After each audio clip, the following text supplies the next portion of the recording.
Ötürüm миллионду миллионерлер сүйлөш керек мага эмне деп угатам.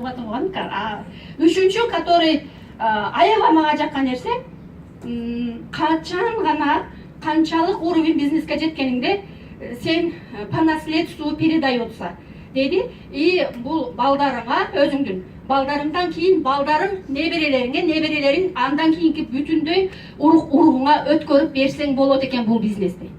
И самый дагы бир үч нерсе жактым. Ушул үчөө үчүн мен компания Oriflame'ди я буду здесь работать деп ичимде сактап койдум. Все. Мен Oriflame'ди ошондо тандадым.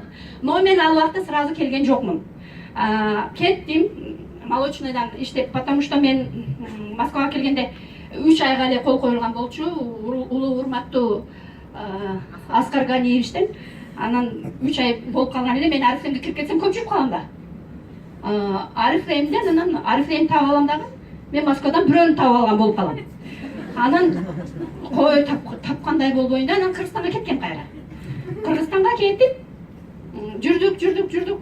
Ичимден ушундай Oriflame'ге иштегим келет да, на самом деле мен уже түшүнүп калдым да. Кантип барсам экен, кантип айтсам экен, айтпай эле койдум, потому что эгер айта турган болсом, я полный эме аябай негативный, өзү айткандай негативный сөздөрдү угам дагы, просто айтат, жиштир ол Oriflame'иңди, ал мынтип алдайт деп, действительно аябагандай сонун аябай грамотный немелер менен, фактылар менен мени ишендирип коет, то что мен Oriflame'ге иштегим келбей калат да. Ошон үчүн мен вообще айтпай жүрдүм Oriflame'ге иштегим келген. Анан бирок биз жүрдүк, Кыргызстанда дагы акчабыз азайып, эмне кыларыбыз билбей, анан кийин Москвага кете берелиби деп айтайын дедим дагы, айтпай эле койдум, пусть өзү айтсын.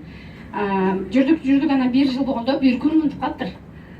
Эме, кемпир же Москвага барып эле иштеп келебизби дейт анан. Деп калыптыр. Анан билбесем, сен айтсаң барабыз десең бара беребиз да, же жок десең жок деп койдум. Ичимден о деп коем.